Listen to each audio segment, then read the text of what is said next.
This is Copy Kitty, an action platformer from Nuclear Strawberry. You'll notice quite a retro style, especially being a platformer itself, but that's a deliberate retro game. Essentially, your character has gone inside of a retro game simulator of sorts to discover her powers and go on a quest. Now, the powers you might think are going to be quite boring and bland and basic, but that's where you'd be quite wrong, because in this game, actually, every single level has been designed pretty cleverly so you get a balance of different weapons throughout the game. Now, you've got 3 different slots, and depending on what powers you pick up, you can shoot different things. Now, they combine as you stack them, so for example, one weapon is just the basic shoots, and then when you get 2 different weapons, they combine to create different weapons in an aspect, and then with 3 weapons, again, they combine to create something else. So for all the different varieties, imagine multiplication of mass and the different varieties of combinations that you can make from the different weapons.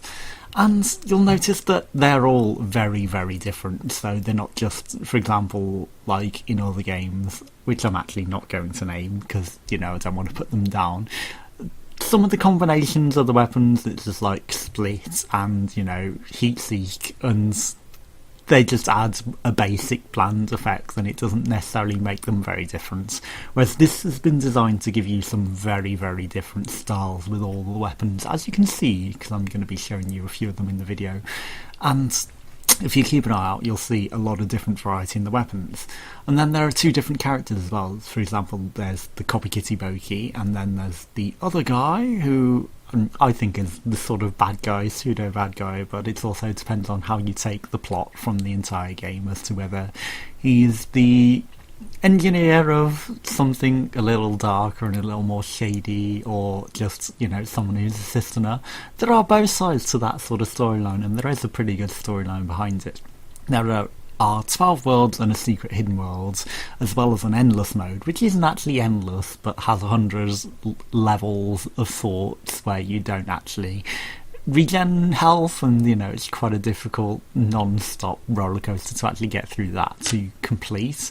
I haven't actually completed that one myself, but I have completed the main campaign as well as the secret level, and I have played through most of endless modes, but not all of it. And then I've also done about half of the other guy's campaign, and that's taken me about 18 hours, but obviously I'm still going to keep playing through because it is a really, really good game. Like I said, with the alternate character, he's very different again. He can fly everywhere, which makes maybe a little easier in that aspect, but in other aspects, he can only combine 2 different weapons, and depending on which one you combine first and which one you combine second, you can create different weapon combinations from both 2 of the same varieties, if that makes sense. So, one weapon and another weapon, depending on which one is first and which one is second, will come out with 2 different combinations. Now, his boxes are very difficult to aim, where Boki's are a lot more lenient and just, come straight at you. His boxes, which you shoot from, especially depending on different weapons, could either be right next to you, flying across the screen, or at the other end of the screen, and very difficult to control in relation to your own character, so it is more of a challenge sort of character, but also adds a lot more variety to the weapons, again, because, all the weapons are very, very unique in that aspect. And we haven't even took into account the bosses yet, because the bosses themselves have their own boss powers, which a lot of the games that you might come across won't necessarily go into. But being the Copy Kitty, you can steal their powers, and some of them you can even combine to make even more powerful weapons. And maybe at the end of the secret bonus level, don't do that, because you might break reality and, embrace darkness by combining all 3 of those powers, but that's another story. So, all being said, I think it's a really fun game, and yes, the levels are quite short, but again, they are quite well designed, so they're all very, very different. It doesn't feel like you're in the same world and just playing the same sort of thing over and over again. It does feel like all of the worlds and all the levels have a lot of variety to them and a lot of different gameplay elements, so you will be changing up your weapons quite a lot. You will be shooting different things and coming across a lot of different enemies and varieties of enemies, and probably one of the best games that I've come across of this variety in a very, very long time, and that's, pretty hard to say.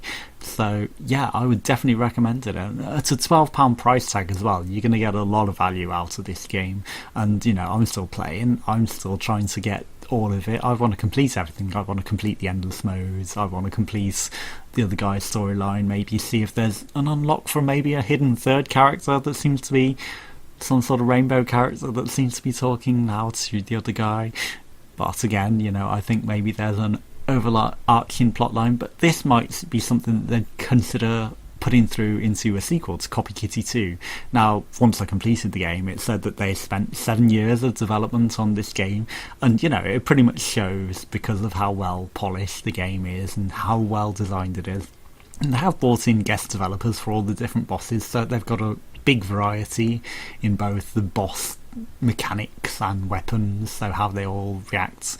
And I think that's quite a clever idea, that you get in a guest developer to design a different sort of boss enemy, so that you've got something very different to the rest of the game, and maybe with different powers and a different complete experience that you wouldn't necessarily have just coming out of your own mindset and your own experience. Now, there is a obvious following boss that goes through the whole game. He's more of a mini boss, but he does become a main boss later, so it's not like there isn't the Dr. Robotnik sort of thing where you've got the same boss over and over again but in different changes. And I think that was a pretty clever idea as well, to keep that mini boss halfway through that goes through but changes and maybe gains powers and gains aspects in relation to you until you eventually defeat it and then become like a superpowered god, which spoilers. But yeah, I thought it was a really, really good game, and it does leave it at a bit of an end where, have you actually just been in an experience the whole time, or have you actually traversed into someone's other realm and completely obliterated it and ruined their life? Because that's also a sort of thing. And there is an option to end as a secret end. It's like, do you want to give up and not defeat the boss? I didn't actually click that because I wanted to defeat the boss, but maybe there's secret endings and hidden endings, and I think that is a pretty good game design if you have hidden these things in there as well. But yeah, definitely recommend you go play it, because it's a lot of fun and you'll have a great time, and you're going to get plenty of hours of gameplay out of the experience, so it's definitely worth the price. And saying that, it's going to be one of the few reviews where I give it a star, Indelacio star, because it's like the Michelin star of games. It's like, I don't give these out to just anything. It's got to be something extra special, and I think this definitely deserves a star. So go buy it. It's definitely recommended. You will not regret it.